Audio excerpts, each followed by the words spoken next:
स्वास्थ्य मंत्री डॉक्टर इरफान अंसारी ने ईमानदारी, जनसेवा और झारखंडियों के बेहतर स्वास्थ्य को लेकर समर्पण का जो कागजी पुलिंदा बांधा था, वो भ्रष्टाचार के वार से फटता नजर आ रहा है। हालात ऐसे हैं कि स्वास्थ्य मंत्री के कागजी दावों की चिंदी चिंदी बिखर गई। ग्रामीण विकास विभाग के बाद अब स्वास्थ्य विभाग में टेंडर घोटाला का मामला सामने आया है। नेता प्रतिपक्ष बाबूलाल मरांडी ने साक्ष्यों के साथ आरोप लगाया है कि स्वास्थ्य विभाग में पिछली 11 टेंडर प्रक्रिया में घोर अनियमितताएं बरती गई। पक्षपातपूर्ण तरीके से खास कंपनियों को फायदा पहुंचाने के मकसद से टेंडर दिया गया, जो सुनियोजित घोटाले की ओर इशारा करता है। बाबूलाल मरांडी ने बकायदा मुख्यमंत्री हेमंत सोरेन को पत्र लिखकर उच्च स्तरीय जांच की मांग कर दी है।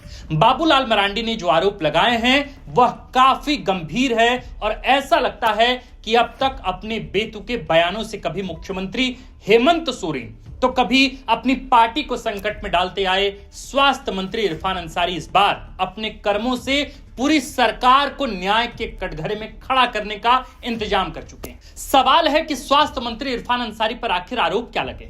चलिए थोड़ा विस्तार से जानते हैं, लेकिन विस्तार से जानने से पहले नमस्कार, प्रणाम और जोहार स्वीकार कीजिए। हमारा नाम आकाश आनंद है और आप देखना शुरू कर चुके हैं the fourth pillar .live। Babulal Marandi ने आरोप लगाया है कि नई सरकार के गठन के बाद दिसंबर 2024 से अब तक स्वास्थ्य विभाग ने 11 टेंडर निकाले और सभी के सभी एक ही परिवार के सदस्यों को सौंप दिए।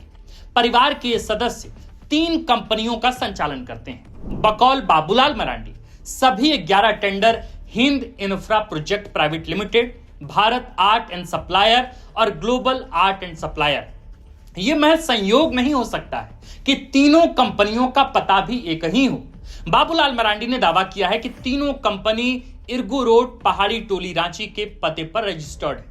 तीनों कंपनियों का निदेशक अथवा प्रोप्राइटर एक ही परिवार के सदस्य हैं, जिनका नाम ख्वाजा अब्दुल कुदीर अहमद भट्ट, ख्वाजा मोहसिन अहमद और फरहान अहमद भट्ट। मतलब झारखंड में अल्पसंख्यक कल्याण का इससे बढ़िया उदाहरण गुरु और क्या मिलेगा। जिस प्रकार समुदाय विशेष के एक ही परिवार के 3 सदस्यों को पिछले 10 महीने में जारी 11 टेंडर सौंप दिए गए, ऐसा लगता है कि स्वास्थ्य मंत्री इरफान अंसारी ही झारखंड के अल्पसंख्यक मंत्रालय का अतिरिक्त प्रभार भी संभाले हुए हैं, जबकि उसके मंत्री हफीजुल हसन अंसारी। 11 टेंडर तो 3 ही कंपनियों के बीच वितरित करना, इन तीनों कंपनियों का पता एक होना और इनके सभी निदेशक एक ही परिवार का होना, इतने सारे इत्तेफाक कैसे हो गए। जनता तो कहेगी कि क्या लगता था आपको मंत्री महोदय, हमें कुछ पता नहीं चलेगा।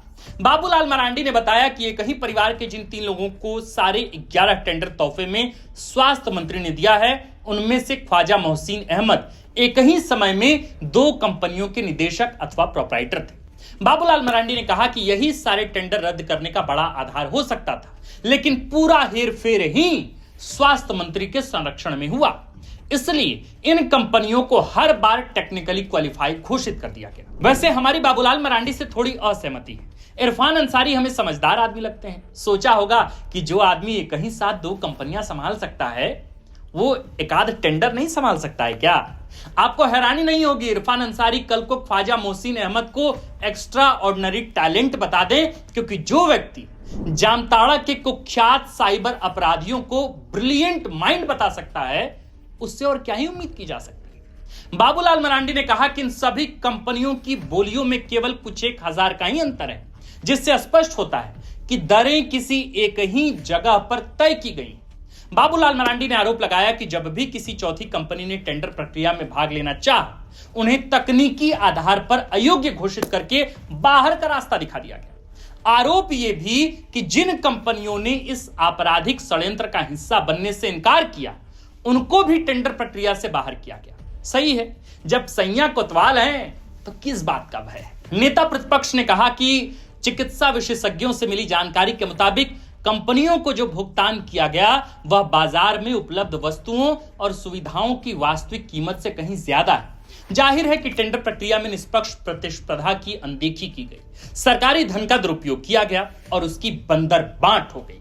बाबूलाल मरांडी ने कहा कि इस प्रक्रिया में जेम पोर्टल की नियमावली और प्रावधान 29 का खुला उल्लंघन हुआ है। इसमें स्पष्ट उल्लेख है कि एक ही व्यक्ति या समूह से जुड़ी कई कंपनियां हों तो उनकी बोलियां तकनीकी स्तर पर खारिज कर देना चाहिए, लेकिन यहां प्रिय कंपनियों को योग्य घोषित किया गया। बाबूलाल मरांडी ने आरोप लगाया कि एक ही परिवार के पते पर 3 कंपनियां बनाई गई और पूरे टेंडर घोटाले को अंजाम दिया गया। उन्होंने कहा कि पूरे झारखंड में 11 जिलों में 11 टेंडर को मैनेज करना तभी संभव है जब पूरा खेल स्वास्थ्य मंत्री इरफान अंसारी के संरक्षण में हुआ होगा। जेम पोर्टल में स्पष्ट निर्देश है कि यदि एक ही व्यक्ति 2 या उससे ज्यादा कंपनी बनाकर बीडिंग में हिस्सा लेता है तो तकनीकी जांच के आधार पर उसकी दावेदारी खत्म होनी चाहिए, लेकिन यहां नियमों को ताक पर रख दिया गया।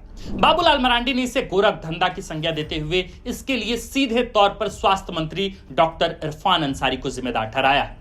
बाबूलाल मरांडी ने यह तक दावा किया है कि ये 3 कंपनियां भी शेल कंपनियां जिनको दिखावे के लिए बनाया गया है ताकि स्वास्थ्य मंत्री और उनसे जुड़े खास लोगों को आर्थिक लाभ पहुंचाया जा सके। यह खतरनाक खेल है, यह खतरनाक ट्रेंड है। गौरतलब है कि पिछले साल लोकसभा चुनाव से पहले ऐसा ही एक घोटाला झारखंड देख चुका है। तत्कालीन ग्रामीण विकास मंत्री आलमगीर आलम के निजी सचिव संजीव लाल के घरेलू सहायक जहांगीर आलम के फ्लैट से करोड़ों की नकदी मिली थी। ईडी ने प्रारंभिक जांच के आधार पर बताया था कि मंत्री रहते आलमगीर आलम प्रत्येक टेंडर में 3% कमीशन लिया करते थे। आलमगीर आलम की उस केस में गिरफ्तारी हो गई थी, वे अभी तक जेल में बंद है। अब इरफान अंसारी पर स्वास्थ्य मंत्रालय में टेंडर घोटाले का बड़ा आरोप लगा है, संगीन आरोप लगा है। अंतर केवल इतना है कि आलमगीर आलम पर प्रत्येक टेंडर में कमीशन लेने का आरोप था, तो वहीं मंत्री इरफान अंसारी पर अपनी पसंदीदा अथवा चहेते लोगों को टेंडर दिलाने का आरोप लगा है।